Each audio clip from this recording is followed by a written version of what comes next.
Hooray! I finally received a new microphone. If there's anything that should be improved with the audio, please do tell in the comments. But I swear to God, if there is still an audio glitch in rendering, I'm gonna scream!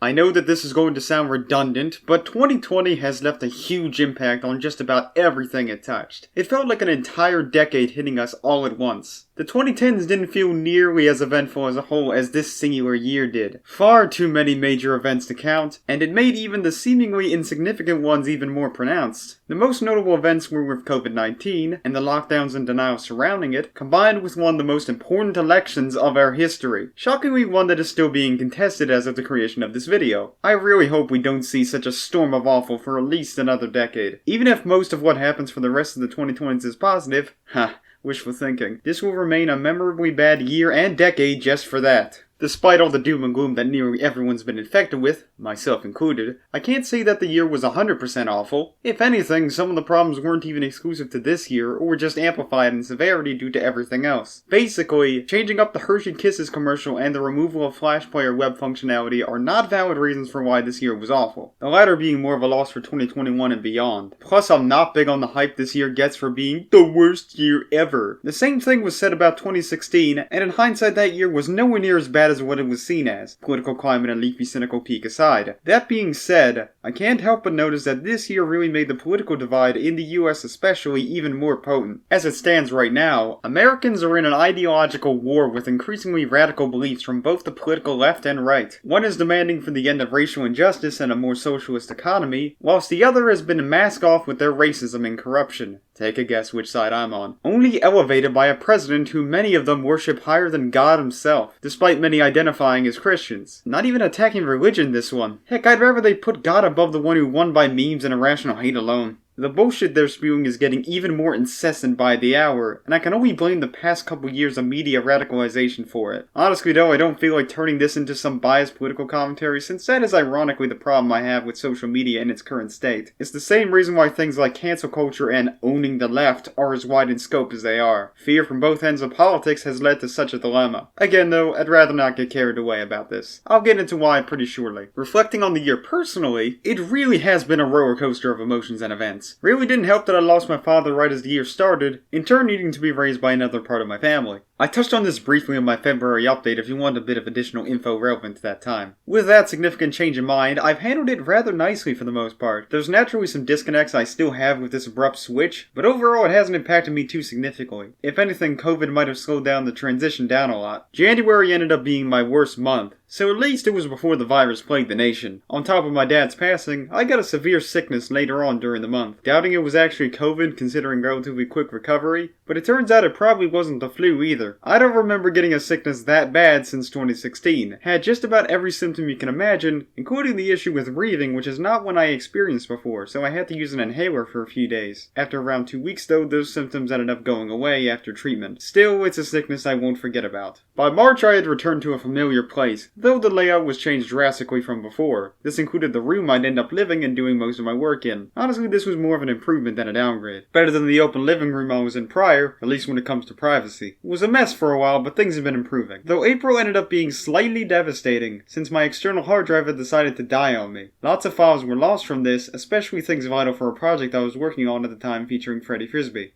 I'm still waiting. My Apple chip deficiency is critical. Fortunately, most of the missing files were just sound effects, but I still haven't been bothered to try and find all those again since they were from YouTube sound effect uploads. I actually took the hard drive in just to see if I can get it repaired, though that would end up costing me $500 to do. So alas, I'm currently stuck with the paperweight. If I am able to recover the data at some point, it will only be a fraction of what was on there since the disk itself is damaged. Right now though, I do have another external hard drive to use, one which hopefully doesn't break itself within a month. The next couple months aren't that notable for me, other than reacting to a lot of the police brutality and the fund the police conversation, a cause which I was very vocal in supporting. But with all that news being on my timeline so frequently, there were a few accounts I had to unfollow, mostly on Twitter, just to keep myself sane. I was not in the mood to hear about all the awful stuff going around, as it made me feel more depressed. Unfortunately, this attitude didn't stick around for too long, as it returned to how I was right before the election. I'll get back to this later, but let it be known that how I feel about politics isn't fully consistent, and that is putting aside the biases I do have anyway. Though the depression isn't at its worst until December. August saw the development of my commentary on Mario Bellicherin. While the video was finished by the middle of the month, I chose not to release it until I got my YouTube channel verified. Splitting the commentary into 3 parts was not something I wanted to do. It took until early September before I was able to properly verify the channel, to which it finally got uploaded. Once again, I'll head back to the YouTube related stuff later. October and November were a lot less eventful personally outside of some election related stuff in the latter. Needed a bit of that dopamine rush by watching some of the coping from the MAGA crowd. However, I feel like I've looked for that material a little too much during that time from certain Twitter accounts. As the coping became more extreme, it became a lot less funny to watch and more sad. And the worst part about it is that I felt a similar way myself this year with my politics. This is especially true at this time since there's a few internet regulations that may end up harming a huge part of the net as we know it here. First of all, there's 2 DMCA editions which would end up making illegal streaming a felony. Plus there's also this one which feels like the US equivalent to the EU's Article 13, down to the potentially forced upload filters. This one sounds even more threatening since the US has kind of a monopoly on the internet. If any of those make it through, transformative content on the web is likely going to be a missing concept. Makes it worse when someone deliberately put this into a COVID omnibus at the last minute. Tom Lewis, you are a fuckwad. Oh, and to the many fake anti-piracy scream memers out there, this is really not a good time to be making these. Some of these could end up being very real with even worse consequences. I just hope that I'm proven wrong about this, since I've also heard that individuals won't be the main ones targeted. Regardless, I'm not looking forward to it. And that's not all that may affect the web and people's careers. There's also the upcoming Stop Internet Sex Exploitation Act, proposing to target sex workers even more brutally than False Incesta did in 2018. This one might even ban slightly suggestive content altogether with how vaguely it's written. A few politicians in support of it are very open about this being the case. Make whatever Coomer comments you want, but I think it's extreme to ban such a thing, especially since it threatens the First Amendment. Also makes the issue with sex worker rights even worse since that's an income source for many and they're going to be deprived of it. I'm just saying that 2021 might begin the dark age for the internet in some way, not just in the US but worldwide. Big tech and big content will benefit a ton off the former, and the latter will have corrupt politicians and religious bigots flagellate themselves by banning sex work, ironically enough, since that one is a bipartisan effort. It is very critical that none of these pass, or else the future of many lives and careers will be put in jeopardy. Okay, enough with all the scary stuff, but those things have made me worried for the upcoming year. That combined with a load of other things that have made me feel depressed in some way. I'm not the most hopeful at this time, but it may be a little better in the coming months. Let's end off this year in review with a retrospective on both this YouTube channel and in art. As is tradition, content production mainly with videos was significantly lower this year, though that's more to do with a lack of ideas rather than a lack of motivation. If anything, that was far greater this year than the previous. Analytics also felt like an improvement over last year's with views and likes. As for subscribers, I've been stuck in this range for over a year and I don't see that changing unless I become more productive. At least now I'm not bound by a strict time limit for uploads, so now there's no need to render each longer video into separate parts. Some of my older catalogs been uploaded in full too, though I've still got a good backlog to post which I haven't yet. My biggest milestone was with DeviantArt Special 3, which went on for just over an hour. This wasn't something I anticipated, but my dedication is notable. The premiere for it also went well by my standards. I'm surprising that I put most of my eggs in the art basket once again this year. The two paths may converge with some art time-lapse videos already recorded, but for now I'm putting more time into the illustrative medium. My most consistent year with drawings I feel, since just about all of them were digitally colored and sketch dumps were far less common. I also found an easier way to redo line art which was far less time consuming. If you want to know more about that, I've done a video about my art process midway through the year. Plug here. Socially I've also improved since I've interacted with a lot more artists this year through Discord and Twitter. Made a few new mutuals along the way, which was something that kept me decently happy for most of the year. 2021 should continue that trend considering quarantine is still far from over. There is one thing though that I've been meaning to say for some time now. DeviantArt has become much less of a priority because my respect and tolerance for the platform really fell off by October. That's mainly due to the combination of a shit community and shit moderation. Spammy fill-in memes and general garbage are littered all over the site, especially for properties like the Loud House as of late. There are echo chambers on DeviantArt that remind me a ton of the usual suspects from YouTube, namely the ones who post tons of lazy questions in video form and equally lazy picture edits. Very immature in just about every way, and it sucks that they have more influence on DA than proper artists who have all but abandoned it. Also like the user group Hugboxes, they get into petty wars with various trolls on the site such as Peyton009. Threats are given a lot from both aisles, and the mods don't do a damn thing to control it. The mods are incompetent at their job and refuse to take down all the spam and harassment from these users effectively. Fucked up that it's the complainers of those users who end up getting deactivated even quicker. They enable the toxic environment that's only become worse over the years. The site's also become real greedy when it comes to its core memberships and points. points, even with a price drop. Eclipse felt like the start of Wix's takeover of the site, and this is what we get as a result. Now granted, DA has just removed those pesky transaction fees for core members, but even then, DA's commission system is worthless even without the cut they take. You're better off sticking with PayPal, Cash App, or Patreon for commissions. Those gripes discourage me to stick around for much longer. Once a replacement comes around, I will likely abandon DA for good. For now, all it's good for is a solid enough layout for my gallery. That about wraps this year in review. 2020 was a miserable year to live through for most of the world, and things aren't looking to be much better for at least the first half of this one. I just don't want this year to be anywhere near as depressing. Giving up hope is not a good option at this point in time. Doing so might end up making this year just as bad. Anyways, major thanks to everyone who has supported me throughout 2020 and beyond. If you like my content and want to stay informed for future uploads, feel free to subscribe and or follow my Twitter. Art can also be found there alongside DeviantArt, Newgrounds, and Instagram. This is Bracken Neutron wishing you a happy new year. Now I'm gonna binge that show with the James Charles spider again. See you soon.